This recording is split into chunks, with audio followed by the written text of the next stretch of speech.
నేనొకటి అడుగుతాను, నువ్వు చెయ్యాలి. ఏంటో చెప్పు నానమ్మ. పల్లవి చాలా మంచిదిరా. అత్తయ్య గారు ఆపుతారా? అసలు దాన్ని ఊసే ఇంట్లో వినిపించడానికి వీల్లేదంటే మళ్ళీ అది మంచిదని చెప్పి నా కొడుకుతోనే చెప్తారేంటి? అది నా ముందు. నిజాన్ని ఎవరి ముందైనా ఎంతమందితో అయినా చెప్పొచ్చు.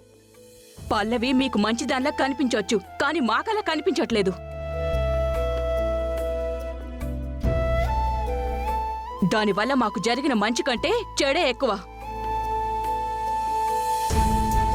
అయినా అది ఇంట్లోంచి వెళ్ళిపోయింది. ఇంక దాని మాట ఇంట్లో రానివ్వద్దు. ఏంటి అరుస్తున్నావు? అయినా నేనే నీతో మాట్లాడలేదు, నా మనవడితో మాట్లాడుతున్నాను. నువ్వు నోరు మూసుకో. ఓరే నాన్న, నాకు పల్లవిని చూడాలనుందిరా. ఈ ముసల్దేంటి సెంటిమెంట్తో చరణ్ మనసు మార్చేసేలాగా ఉందే. మాట్లాడువేంట్రా? నేనింకా ఎంతకాలం బతుకుతానో నాకు తెలీదు. ఆఖరి రోజుల్లో నేను కోరుకున్న ఆనందాన్ని నాకివ్వరా? పల్లవికి దూరంగా ఉండడం నా వల్ల కావట్లేదురా.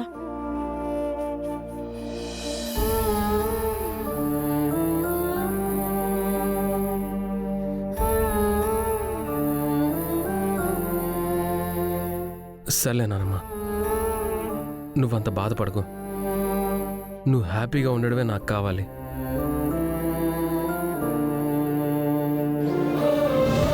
పల్లవిని ఇంటికి పిలిపించమంటావా?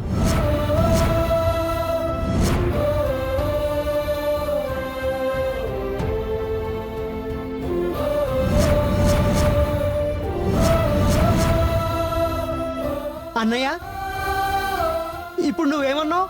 అదేరా, నానమ్మ కోసం పల్లవిని ఇంటికి పిలిపించమంటారా అని. ఏం మాట్లాడుతున్నావురా? దాన్ని మళ్ళీ ఇంటికి తీసుకొస్తావా? ఒక్క నిమిషం ఆగు మమ్మీ. నానమ్మ బాధపడుతుంది కదా. ఒక విధంగా నీకంటే నాకు నానమ్మే ఎక్కువ.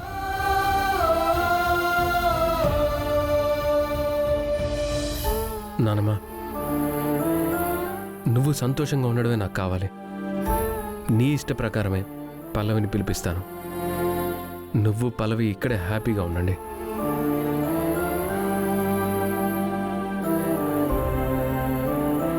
నేను మమ్మీ వెళ్ళిపోతాం.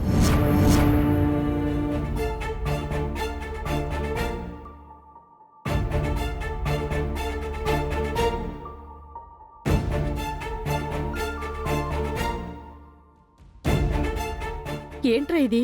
మీరు వెళ్ళిపోవడం ఏంటి? అవునానమ్మా, తనున్న చోట నేను ఉండలేను. కానీ నువ్వు కోరుకున్నదేంటి? పల్లవి నీ కంటి ముందు ఉండాలి అని. తనని నీ కంటి ముందుకు తీసుకొస్తాను, కానీ మేం మాత్రం నీ నుంచి వెళ్ళిపోతాం అంటున్నా.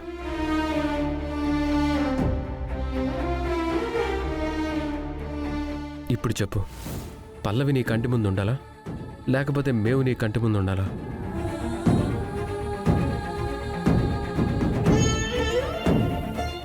బాగా ఆలోచించుకొని చెప్పు నానమ్మా. నువ్వేం చేయమంటే అది చేస్తాను.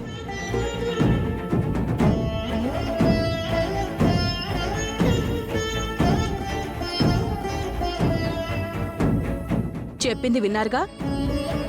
బాగా ఆలోచించి నిర్ణయించుకోండి.